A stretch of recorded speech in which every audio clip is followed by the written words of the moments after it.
Another bullish day for the Bitcoin. Today the Bitcoin rose 3%. Now is a bit down, but was up 4% today.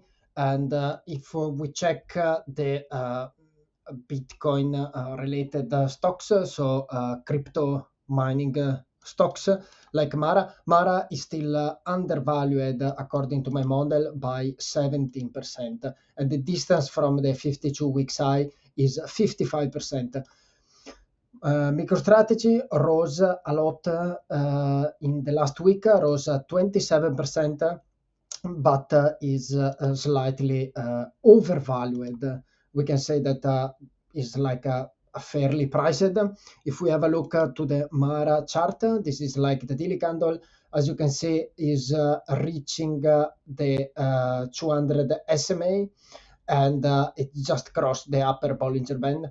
The RSI is finally in a overbought territory, and so I'm expecting a huge upside because now the war apparently in Iran it's finally ended. So now all the banks and the retail trader are putting money inside the bitcoins and ETF related bitcoins. So Mara has like a huge potential.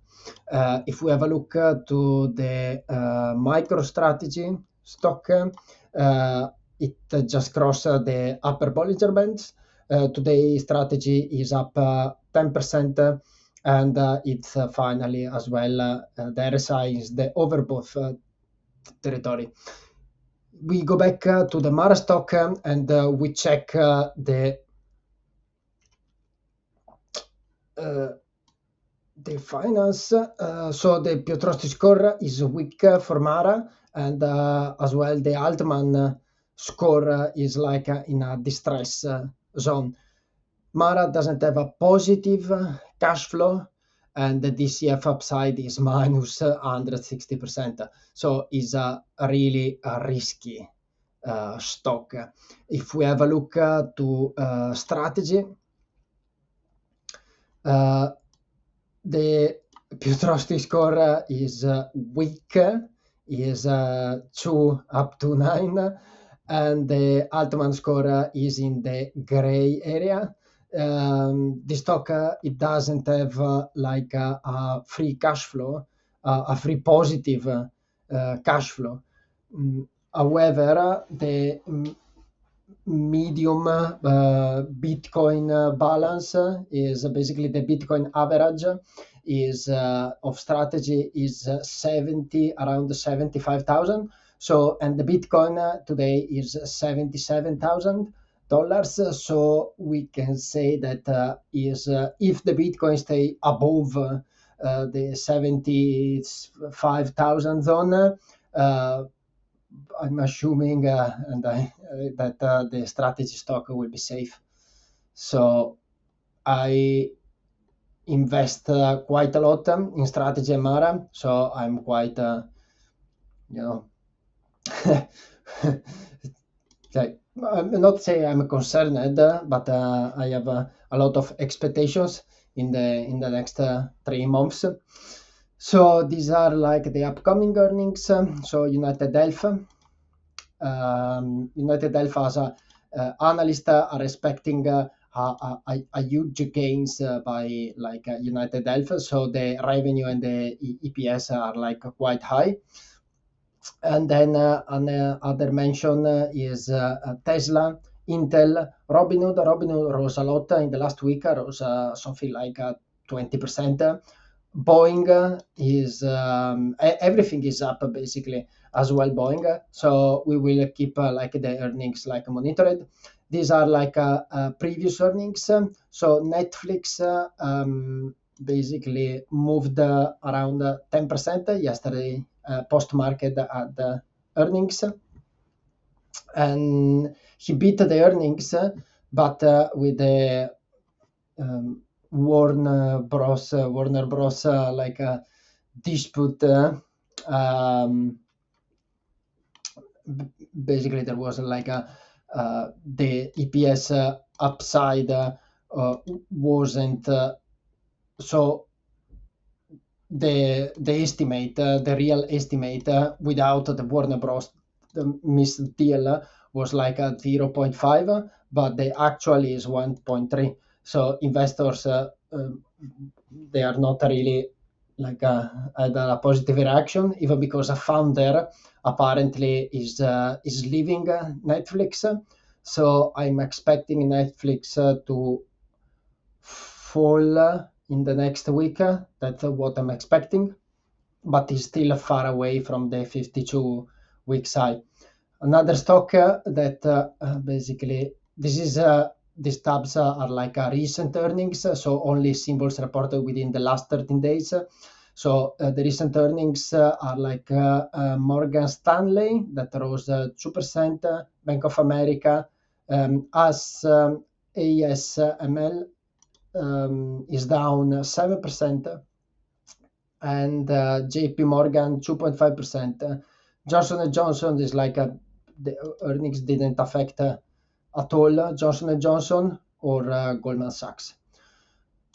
Regarding news, the selected news of today is like the piece with the war in Iran, earnings and AI lead stocks. Everything is up, so everything reached like a kind of new record. Everything is up today. Everything, basically everything. So an investor weight impact on Iran war, expectation for credit market economy. So the market is definitely up today. So most of the stocks are up today, including tech stocks and as well Bitcoins. And the latest June news, Nasdaq heads toward its longest winning streak since 1992. So is this week it has been like a extremely positive week as well for the Nasdaq. And the Fed Governor Waller says Iran war and labor market risks are keeping central bank on hold. So the inflation is high and the labor market is weak. So the situation is like complicated. The SP 500 today is absolutely up. It's a bullish day. It has been like a bullish week for the SP 500. This is the 1 hour candle chart. So as we can see, is way above the 200 moving average and is really close to the upper Bollinger Band. Even the RSI stays like in the overbought territory. Regarding the ETF flow, today we had 84 buy and 15 net sales. And if we check what found spot today,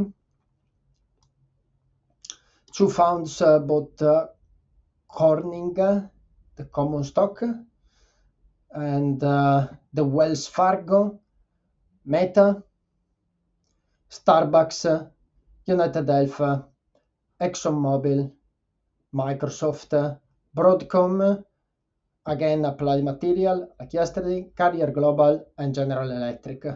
These are like the most bound fund. If we have a look to the Corning Inc. common stock, this is like the hourly chart. Yeah, is really up the stock. Yeah, may has potential. If you have a look in my app, so if you have a look to the stocks, the Corning, yeah, is in the top SP 500. If we have a look to the financial data, yeah, it's a really solid company. We try to get the intrinsic value if my app can get it. Yeah, is absolutely overvalued the stock, and the consensus price target is minus 23%, and the distance from the 52 weeks high is 5%. So I will not touch this stock. Is extremely overvalued and is not. My trading strategy is mean reversion, so this stock doesn't suit my preference. But it looks like a solid stock. And for today is everything. I'll see you guys next week.